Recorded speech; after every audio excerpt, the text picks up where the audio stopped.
Eu estava mais caladinho porque eu queria entrar agora num ponto bacana, já que você falou de jogadores. Né? A gente tem o Curitiba, salvo engano, vice-campeão da Copa do Brasil 2 vezes, 11 e 12, né? 11 contra o Vasco e 12 contra o Palmeiras, salvo engano. Perfeito. E aí o Dr. Gilvan anuncia que vai contratar o Marcelo Oliveira. E você lembra da repercussão que teve na torcida do Cruzeiro, né? Foi. Uma repercussão mais negativa. Esse é o primeiro ponto para a gente poder distribuir melhor. Como é que você recebeu? Porque, obviamente, você sabia do que estava vindo da torcida do Cruzeiro naquele momento que você foi anunciado, né? Olha, foi assim. Quando eu saí do Curitiba, né, o trabalho realmente foi muito bom. O Curitiba não tinha ido à final de Copa do Brasil. Nós somos 2 anos e um time que goleou a maioria dos grandes clubes lá, inclusive Cruzeiro e Atlético também. O Atlético acho que foi 2 ou 3 e o Cruzeiro foi 4, Palmeiras 6. E o time era muito bom, muito bem estruturado, a gente jogava assim, com entrosamento muito bom. Quando eu saí de lá, eu fui para o Vasco. E o Vasco estava muito bagunçado, não estava pagando, jogadores insatisfeitos, uns grupos de atletas assim que a gente não estava gostando.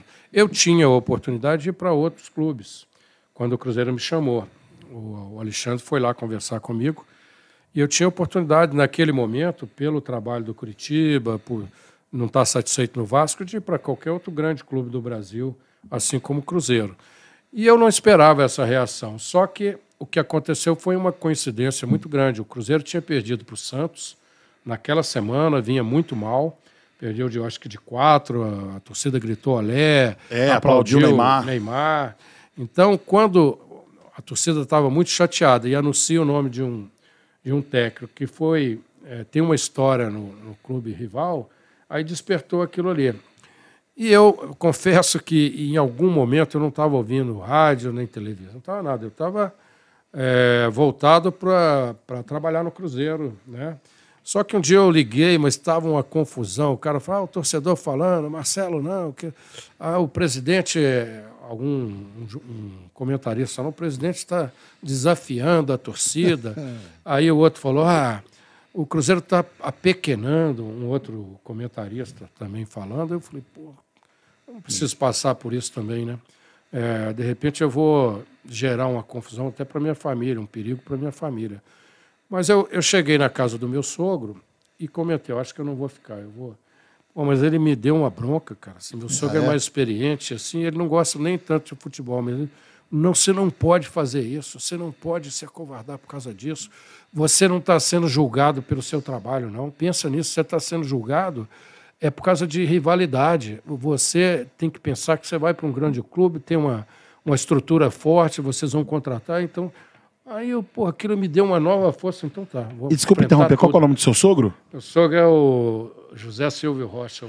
Seu José Silvio Rocha, muito obrigado por ter colocado na cabeça desse homem, por ele ter ficado aqui e ter cumprido o contrato dele com o Cruzeiro. Muito obrigado, seu José. Qual era o seu sentimento, Gal? Naquele momento? Cara, o meu pai, quando falou assim, Marcelo Oliveira e tal, eu sou muito saudosista, né? Vocês veem quando eu falo, por exemplo, dos times do Cruzeiro de 70, do próprio Atlético de 70, do Flamengo, Santos. Eu sou muito saudosista de times que eu nunca vi jogar. Sei. Mas eu gostava muito do Canal 100, assistia muito o jogo e tal. Quando meu pai falou do Marcelo Oliveira, meu pai, não, Marcelo Oliveira pode dar certo, cara, no Cruzeiro. Olha o que ele fez no Curitiba lá, né? E não tinha grandes pés, claro, ninguém sabia que o Everton Ribeiro ainda seria o Everton Ribeiro, né? Ele já era craque, mas jogava no Curitiba e, querendo ou não, fora do eixo Rio-São Paulo ali, Minas Gerais é um pouco vista, o Sul também. Quando você olha mais ou menos ali para um Curitiba no Paraná, a imprensa não é tão assim, a imprensa que eu digo Rio e São Paulo não é tão assim como o time de lá. A impressão minha é que está dando volta para responder a sua pergunta. E aí, o meu pai virou para mim e falou assim, pode ser que dê certo. Porque eu não conhecia, sim, eu tinha visto o trabalho no Curitiba, mas eu não conhecia ainda a fundo, né? E meu pai, pode ser que dê certo. E aí você, quem sabe? E tal. Eu não tinha uma opinião assim firme, se contra ou se a favor. Afinal, eu sei que é um colega de profissão, a gente estava vindo de um Celso Roth, né? Tinha um Celso Roth no Cruzeiro. Mas o time anterior de 2012 era muito ruim do Cruzeiro também. Não era só culpa do Roth, fez milagre. Mas esse homem aqui resgatou uma turma boa daquele time de 2012, viu? Por exemplo, o Lucas Silva era um potencial grande, que a torcida criticava demais da conta. E esse homem resgatou o futebol, mas continuando. Aí, né, aquilo me deu uma força, falou, é mesmo, cara, pô, eu sou um profissional correto, eu sei trabalhar, eu gosto... A sabedoria do seu sogro, né, o clube tem estrutura, o clube tem torcida, então por que eu vou... Por causa de rivalidade? Engraçado que assim, a primeira coletiva, na apresentação, eu achei que a minha fala já vi que deu uma amenizada. O primeiro jogo era contra o Cruzeiro. Eu lembro que Contra o? Atlético. Contra o Atlético. Abertura do Mineirão novo. Contra o Atlético. Aí pesquisar agora. Foi a reinauguração do Mineirão. Que eles anteciparam a terceira rodada para a primeira. Eu fiz uma entrevista, o repórter falou assim, mas você não tem receio, você não tem medo de já pegar o Atlético de cara, assim, o Atlético, vocês estão formando o time. Eu falei, olha só, você tem medo de entrevistar e de gaguejar e de falar português? Não tem. Você se prepara para todos os desafios. E a gente ganhou o jogo de 2-1. 2-1. A torcida, eu acho que naquele jogo já acompanhou o time, o ônibus até na toca. E ali eu vi que ali tinha uma atmosfera muito boa, a torcida veio junto. A gente perdeu a Copa Brasil, mas estava muito bem no Brasileiro. Mas agora eu acabei de efetuar um processo de investigação aqui. Ih, rapaz. Acabei de perceber um negócio. Léo, quem foi o fiel escudeiro de base, assim, que acompanhei ele até no CRB? O Marcos Rocha, que faz um gol contra nesse jogo como lealdade ao treinador. Sério? O Rocha faz um gol contra. O Anselmo Ramon sai dando migué, né? Batendo na cabeça aqui, ó. Lembra disso? O Anselmo Ramon sai dando migué, assim, ó. Teve uma preparação, assim, claro que o Marcelo, todos nós tivemos a oportunidade de acompanhá-lo, né, assim, jornalisticamente, como treinador e tal, e sabe do trabalho, né? Da inteligência que o Marcelo tinha em campo como jogador, né? E passar isso, porque às vezes é muito difícil a gente ver, o treinador e tal, mas ele não consegue, às vezes, passar, né, o que ele entende de futebol. E eu vi, como repórter, ali, acompanhando na beira do campo e tal, e desse jeito tranquilo, né? Tá, e posiciona jogadores, sem gritaria, sem... É por isso que ele tá ficando velho. Eu vi ele bravo uma vez. É a mesma aparência. É a mesma. Eu vi ele bravo uma vez. Viu? Então você conta daqui a pouco. Mas para esse clássico, você sentiu algo mais do Marcelo ali? Não, agora eu vou... Não, assim, essa tranquilidade, ela é meio... maquiada. Maquiada? Não, por dentro tá... Não, todo jogo, não é só aquele jogo com o Atlético. Claro, os clássicos, né, eles geram uma emoção maior, uma semana de mais comentários, seja em casa, na rua, em qualquer lugar. Você imagina a bancada... Mas todo jogo para um profissional, um técnico profissional, ele tem a frio na barriga, tem...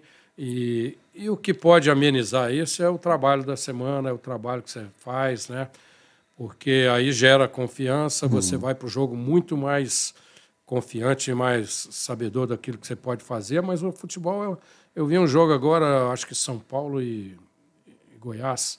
São Paulo atacando, teve 20 e tantas finalizações contra poucas do outro, mas o cara foi lá, fez um gol, aí depois sofreu, foi lá, fez outro gol e ganhou o jogo. Então, tem a parte de imprevisibilidade, né? Então, todo jogo gera emoção e é claro que esse aí, porque era o primeiro, já contra um adversário já montado, mas as coisas não acontecem por acaso. Talvez, assim, aquilo que a gente trabalhou nos dias anteriores, a vontade, a mente, né? A mentalização numa coisa que pode dar certo, isso aí ajuda muito. Futebol, se a gente comentar futebol, todo mundo vai falar futebol, vai falar de treinamentos, de esquemas, de forma de jogar.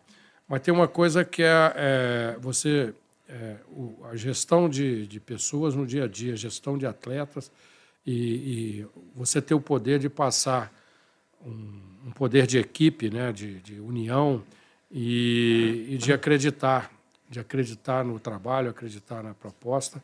Eu acho que esse trabalho do técnico ele é fundamental. Para o cara confiar também no trabalho do treinador, né? Porque Cruzeiro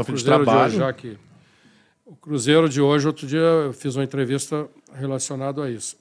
Aí eu falei, ele não encanta como encantava o de 2003, como encantava 66, como encantava 2013, 14.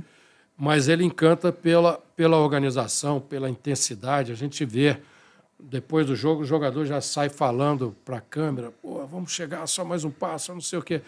Isso eu tenho certeza que é um trabalho de quem comanda né, botando para o jogador atingir o objetivo final. Né? Isso é muito